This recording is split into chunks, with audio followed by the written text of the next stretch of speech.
Hi, Bashar. And to you, good day. I'm just going to read off this because Are you reading us a story? not really, but All right.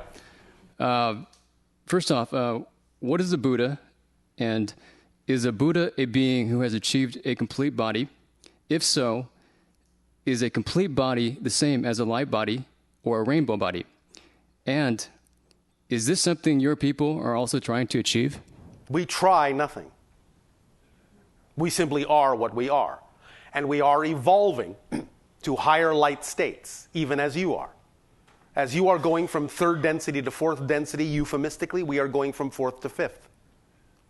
A Buddha, in that sense, is that which reflects and emanates and represents and is aligned with the collective world spirit, the collective consciousness of all beings on your planet and in your sphere of influence.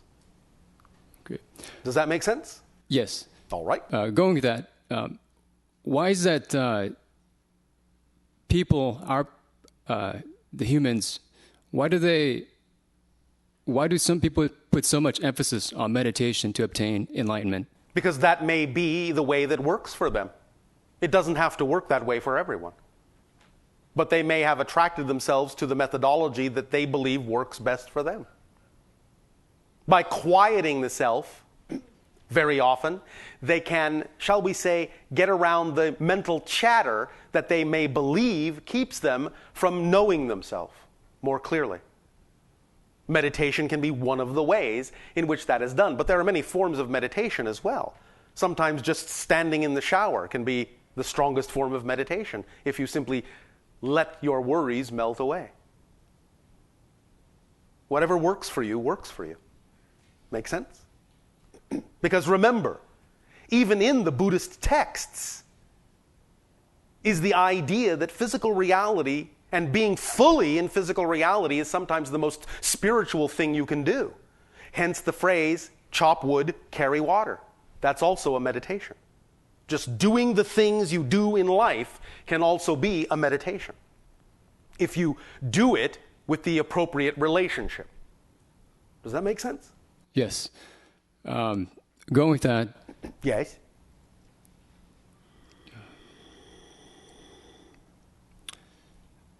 Why? Kind of drawing a blank here. Well, all right. You have achieved a Buddhist state.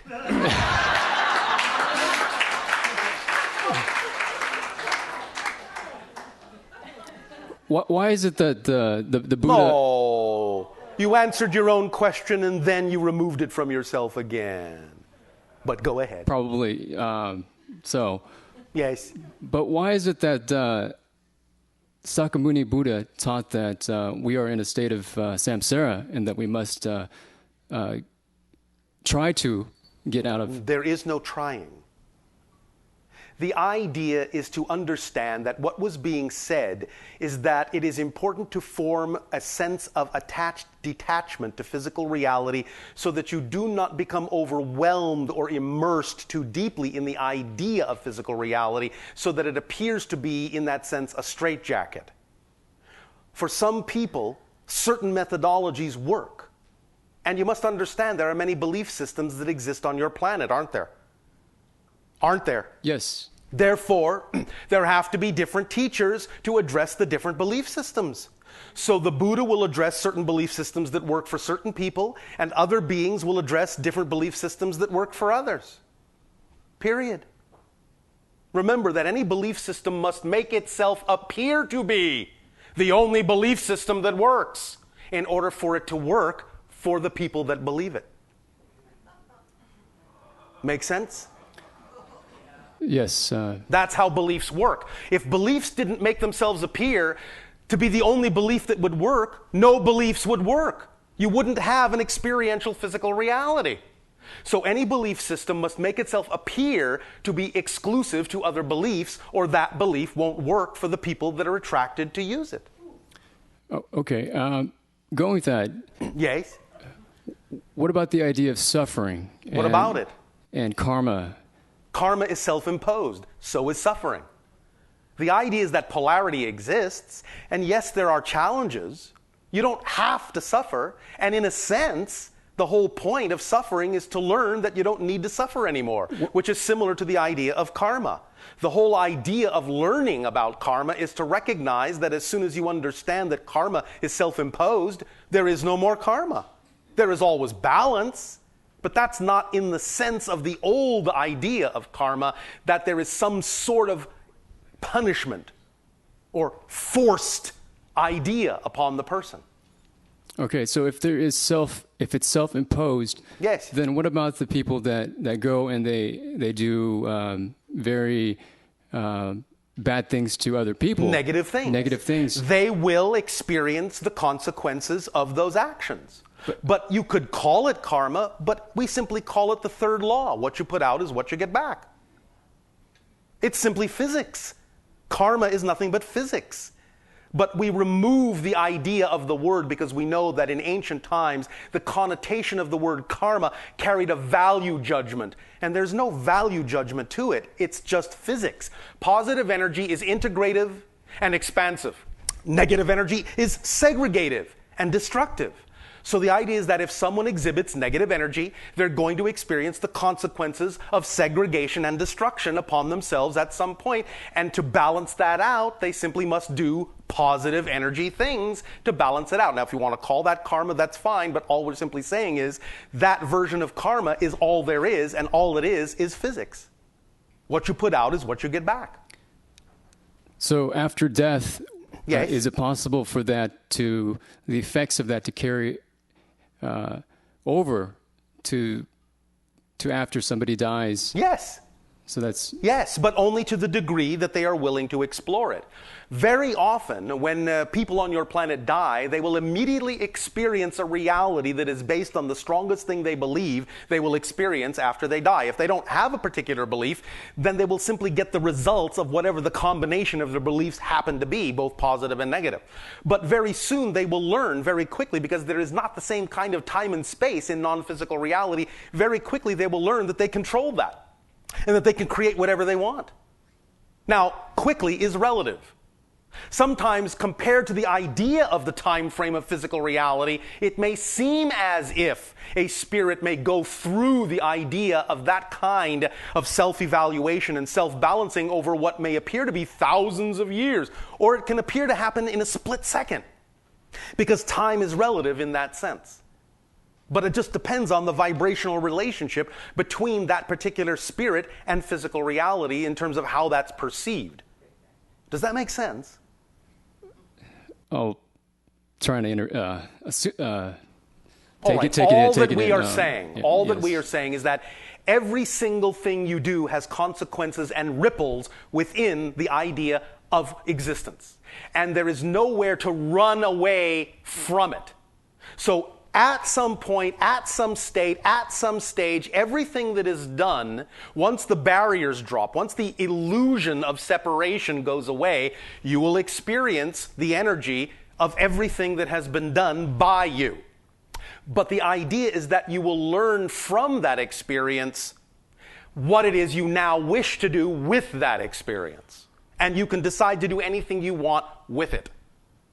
But the idea is that as you learn you can do that, you automatically become a more balanced being, because you're willing to learn from every experience, both positive and negative. And the more you're willing to allow yourself to learn from every experience, the more balanced you become, and the more positive experiences you then choose from that point forward. Even though you always have the option to choose negative ones, they just become equal choices at a certain point of enlightenment. And you simply choose what you prefer, without devaluing what you don't. Okay. Does that make sense? Yes. All right. Here on Earth, yes, we have a problem with, the example is mosquitoes. Mosquitoes. Yes. And well, not everyone has a problem with them, you know. Okay, maybe not everyone, but all right. I want to use this as an example. If I'm meditating, yes, and if a mosquito is coming around me, biting me, yes, and if I include the mosquito in the meditation. The idea of enlightenment is integration, not exclusion. So whatever's happening in your reality, if you include it as part of your experience, you will see how you can incorporate it and expand rather than attempting to exclude and thus diminish. Make sense? What if I can't include it and I end up killing it? Then you do. And thus then you will learn from that at some level as to whether or not that's what you prefer to do. And perhaps from that, from learning what you, in a sense, do not prefer to do, you will then more clearly understand what you do prefer to do. But it's something to me that seems so trivial as to... It's not trivial. Nothing is. Okay. So killing that mosquito is not trivial. Yes. And yet at the same time, it's up to you to decide utterly what you will do with that experience. So there are consequences with even that behavior. Yes, of course. But the word consequence only means that there is, in a sense, a response. There is a vibration that is accounted for. The word itself, consequence, is not negative. It simply means you have to take stock, you have to take account of everything that you have created, one way or another. So it's now, by doing any act at all, it's now on your ledger book. It adds up to the bottom line, and it determines what you now have to deal with. So for somebody with the high in spirituality, if they committed an act like that, yes, would they have serious consequences? Serious is relative. There is consequences, but depending upon the individual and why they chose to do it, the consequences would be commensurate, and the response and the awareness would be commensurate with why they did that. You are describing the idea of an individual you say is very highly spiritually enlightened, so it begs the question as to why that kind of an experience would actually have even been attracted into their lives. For if they are highly spiritual and that kind of an experience happened, then probably it happened for a very spiritual reason. And they would know that. Okay. Perhaps in that case, for example, they simply acted out of spirituality and by doing so prevented someone else from catching malaria. And they knew that. Do you understand? And you have to look at it also from the mosquito's point of view. Because the mosquito consciousness may have attracted itself to that enlightened person to give that enlightened person an opportunity to decide also which way the mosquito's energy and consciousness should also go in that reality. And perhaps the mosquito wanted to transition to another level and use the Buddha to do it. Okay. So who's the enlightened one? Okay.